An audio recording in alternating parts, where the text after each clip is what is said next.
Assalamualaikum warahmatullahi wabarakatuh. Kepada yang terhormat Bapak dan Ibu dosen penguji uji kinerja pada PPG Transformasi Pendidikan Agama Islam tahun 2025.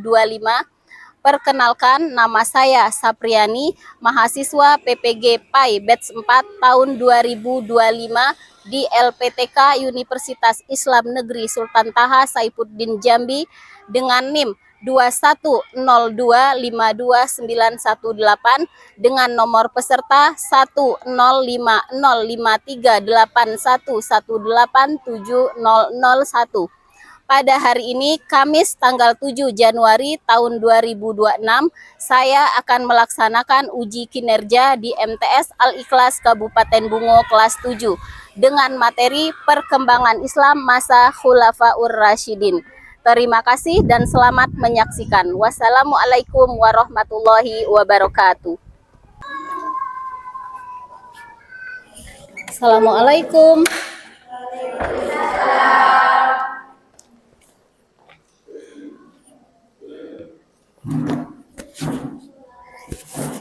Ya, Assalamualaikum warahmatullahi wabarakatuh. Waalaikumsalam warahmatullahi wabarakatuh. Ya, Bismillahirrahmanirrahim. Rabbi shrahli sadri wa yassirli amri wahlul 'uqdatam min lisani yafqahul qawli. Amma ba. Alhamdulillah ya. Apa kabarnya hari ini? Alhamdulillah. Luar biasa, tetap semangat, Allah. Iya. Alhamdulillah hari ini kita masih diberi kesempatan ya, kesehatan, sehingga kita masih bisa datang ke sekolah untuk belajar seperti biasanya ya. Sebelum kita memulai pelajaran, mari kita berdoa ya. Silakan ketua kelas untuk pimpin doa. Istainu salama. Assalamualaikum warahmatullahi wabarakatuh. Waalaikumsalam warahmatullahi wabarakatuh.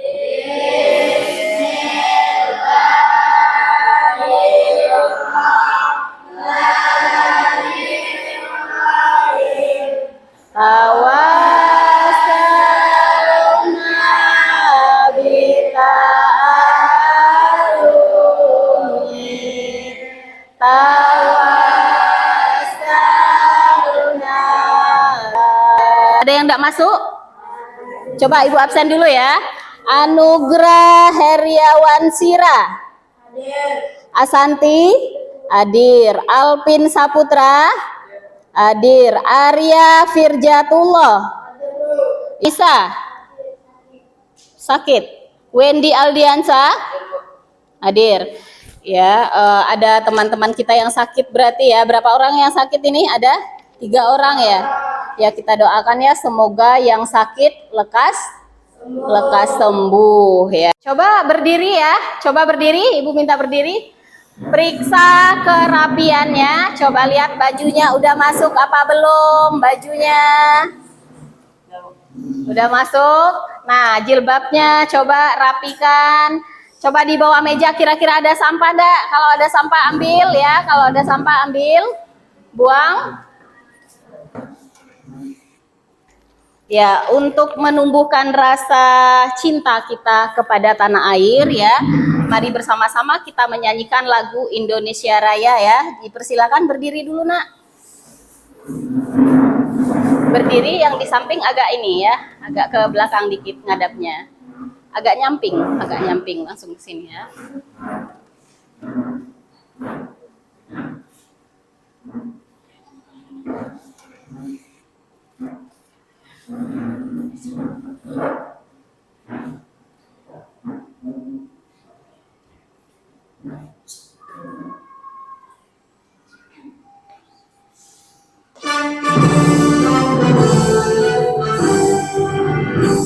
Indonesia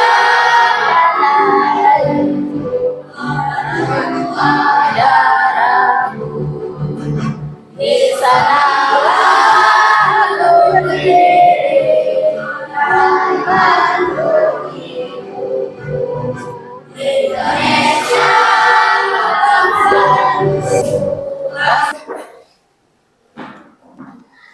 Ya, sebelum masuk kepada materi kita hari ini ya, Ibu mau bertanya, ada yang masih ingat materi kita minggu lalu apa? Apa? Sebelumnya, materi kita yang sebelumnya. Ada yang ingat peradaban Islam? Iya. Perkembangan Islam masa periode Madinah ya. Sebelum masuk ke pelajaran, Ibu ada beberapa pertanyaan ya. Jadi kalau misalnya nanti ada yang bisa menjawab, boleh angkat tangan ya. Boleh angkat tangan. Nah, coba menurut kalian nih, kira-kira ya, setelah Nabi Muhammad wafat, apa yang terjadi terhadap umat muslim? Umat Islam apa? Nugrah. Kehilangan arah. Boleh ada lagi? Ya. Zikri? Ya, bingung dan sedih, kata Zikri, bingung dan sedih. Ada lagi? Kira-kira ada lagi? Ya. Boleh ya, kita kasih A+ dulu untuk teman-teman kita yang sudah menjawab. Oke, ada lagi nih pertanyaan yang kedua ya. Kira-kira seperti apa calon pemimpin yang baik menurut Islam itu seperti apa? Oke, si Asanti. Mencerminkan teladan yang baik. Tepuk tangan untuk Asanti. Ada lagi? Ya, Nugrah lagi. Menunjukkan kepada yang lurus. Boleh, ada lagi? Ya, Widya? Hah? Ya, tegas katanya ya, tegas tapi lemah lembut. Ada lagi? Ada lagi? Iya, boleh ya, semua yang dikatakan tadi itu sudah benar ya. Kepemimpinan ya atau calon pemimpin menurut Islam itu harus mencerminkan keteladanan Nabi. Nah, terus ada lagi nih, bagaimana sih cara umat Islam itu menjaga agar keimanannya itu ya, agar kondisi keimanan umat Islam itu tetap terjaga walau meskipun Nabi Muhammad sudah wafat. Bagaimana cara menjaganya? Iya, apa nak? Iya, melawan dari segala macam bentuk rintangan. Ada lagi? Ada lagi kira-kira? Ya, Nugrah lagi. Iya, mempertahankan ajaran yang sudah dibawakan oleh Nabi Muhammad. Tepuk tangan, hebat semua ya. Iya, keren, masih semangat berarti ya. Jadi bagaimana cara kita mempertahankan ajaran yang dibawakan oleh Nabi Muhammad, yaitu dengan cara melawan segala macam bentuk penyimpangan ya, bentuk penyimpangan seperti yang dijawab oleh teman kita tadi. Nah, sampai di sini nih, kira-kira sudah ada gambaran belum? Seperti apa materi kita hari ini? Jadi ya, ketika kita sudah merasa yakin ya, bahwa kita beriman kepada Allah dan Rasul-Nya, berarti apa? Berarti kita percaya bahwa Nabi yang terakhir yang diutus oleh Allah itu adalah Nabi Muhammad.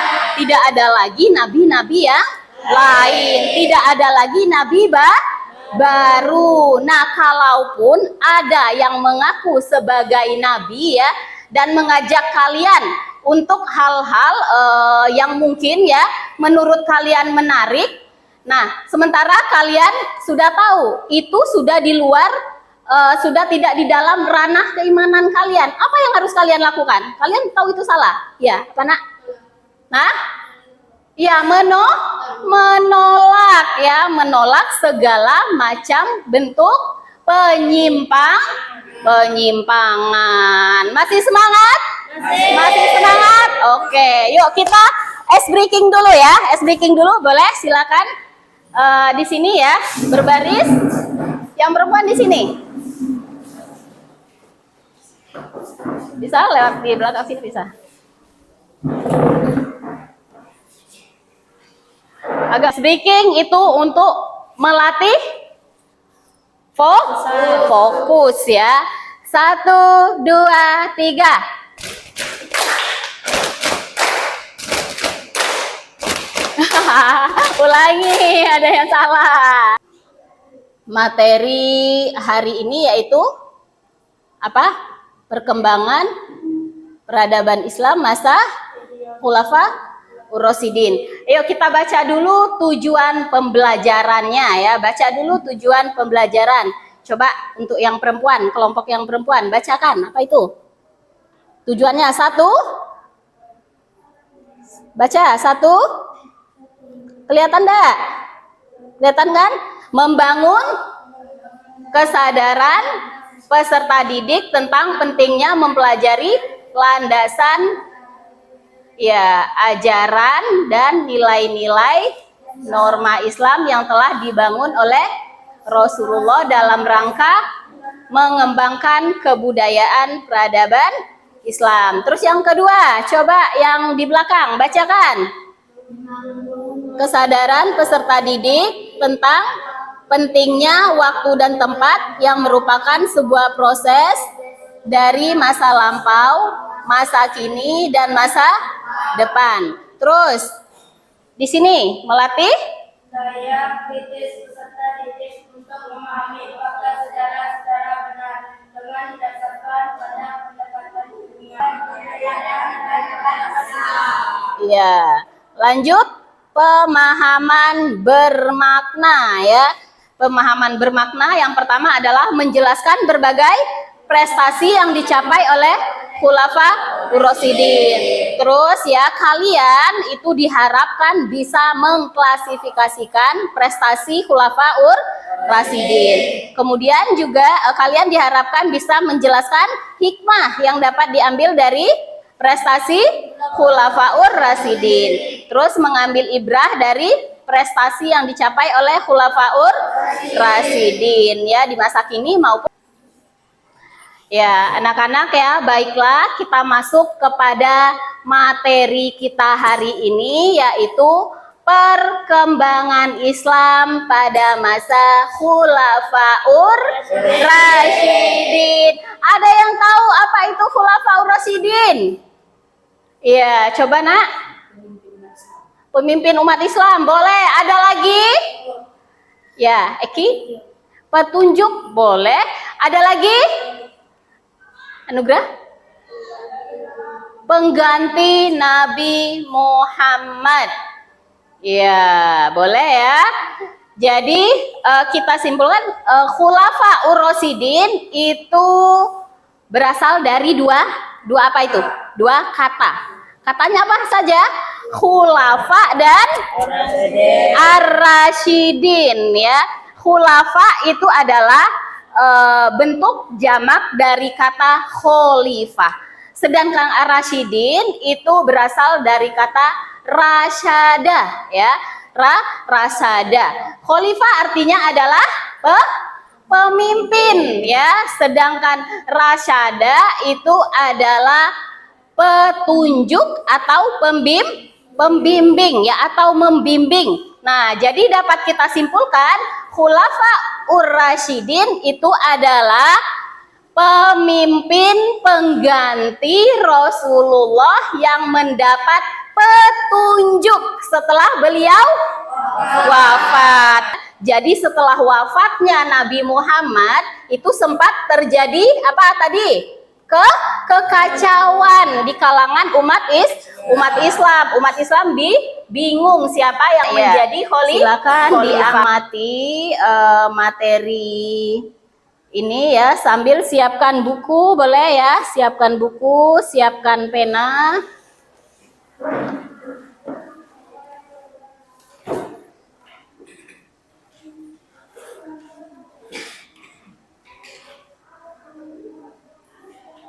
Assalamualaikum warahmatullahi wabarakatuh. Selamat datang di channel Nur Fadli Hermawan. Pada kesempatan kali ini kita akan membicarakan tentang Khulafaur Rasyidin sebagai pengganti Nabi Muhammad SAW.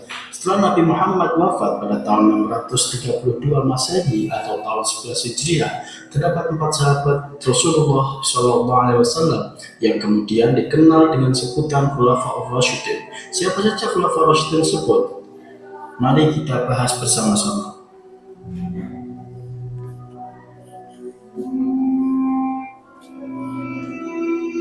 Pengertian Khulafaur Rasyidin atau Al-Khalifah Ar-Rasyidun adalah 4 orang khalifah yang dipercaya oleh umat Islam. Setelah kalian menyimak materi tadi ya di Infokus, Ibu bagi kalian menjadi 4 kelompok ya. Menjadi 4 kelompok.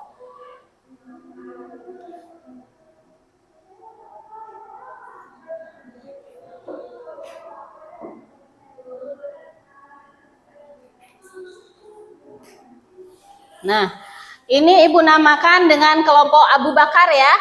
Abu Bakar, terus yang di belakang Umar, terus Utsman, dan yang ini Ali ya. Nah, jadi nanti kalian berdiskusi mengenai gambar yang ada di Infokus itu ya. Sebentar Ibu bagikan LKPD-nya.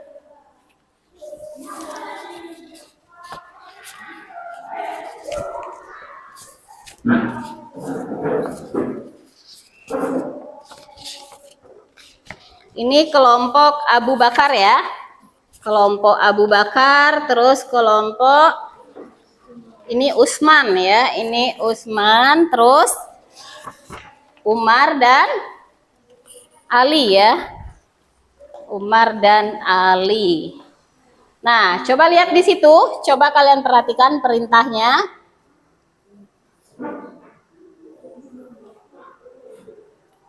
Nah, jadi di gambar nomor 1 itu adalah ilustrasi ya. Ilustrasi itu seperti gambaran kira-kira seperti itu ya. Jadi ilustrasi latar belakang sejarah munculnya Khulafaur Rasyidin, deskripsi sederhana.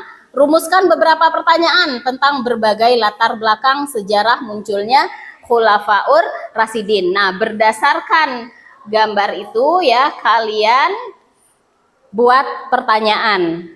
Kemudian yang di bawahnya itu dijawab berdasarkan kelompok saja ya. Yang kelompok Abu Bakar itu dijawab kan prestasinya itu berarti prestasi dari Abu Bakar. Nah, jadi pertanyaan bisa apa atau apa saja prestasi misalnya. Siapa misalnya. Nah, atau mengapa atau di mana, boleh juga berapa ya. Silakan kalian tulis, silakan didiskusikan.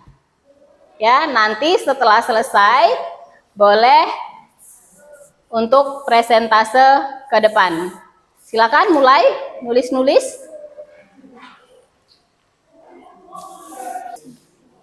Iya, di sini nanti. Ini nanti ketika suruh ke depan kan kalian baca aja nanti ini. Ya, boleh.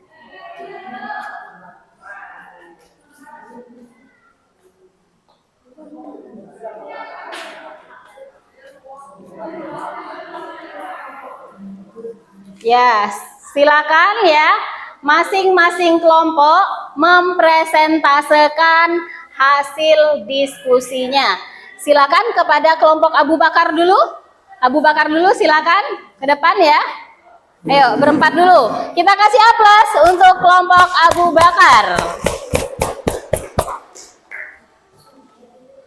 Semuanya berempat. Ya, iya. Ini.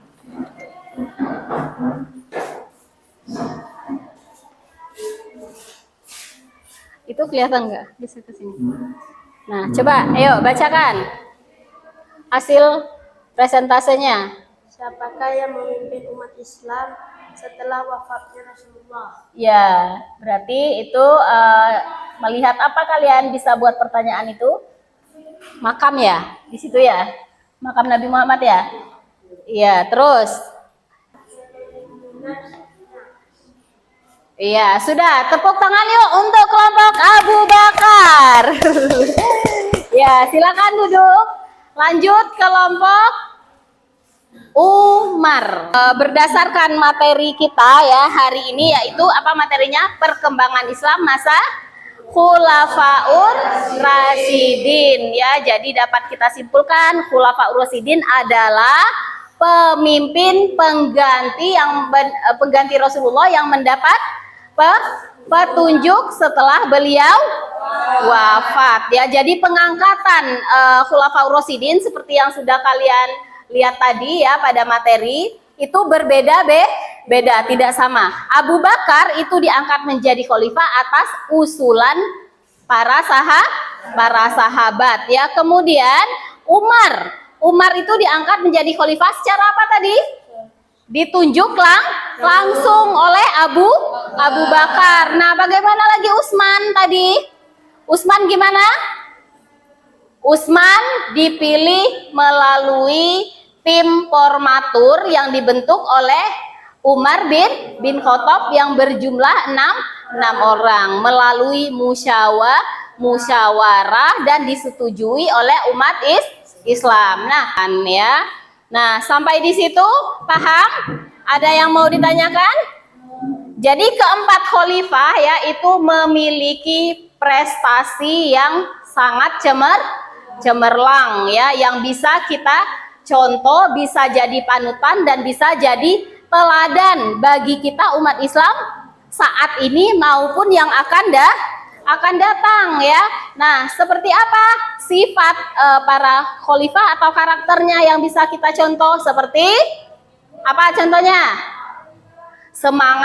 Semangat berjuangnya seperti Abu Bakar ya. Abu Bakar itu berhasil menumpas kelompok pembangkang. Nah, kalau kita gimana caranya, Bu? Masa kita juga harus berperang? Tidak. Bagaimana caranya? Harus belajar ya, belajar yang rajin, yang semangat ya. Nah, kemudian adil ya, jujur. Nah, itu bisa kita contoh ya. Jadi kita harus meneladani kepemimpinan Khulafaur Rasyidin. Sudah materi kita hari ini, kita lanjut minggu depan ya insya Allah dengan materi apa? Kalau yang ini kan perkembangan peradaban Islam masa Khulafaur Rasyidin. Minggu depan kita akan mempelajari meneladani kepemimpinan Khulafaur Rasyidin. Ya, sampai di sini kurang lebih Ibu mohon maaf ya. Kita tutup dengan doa Subhanallah.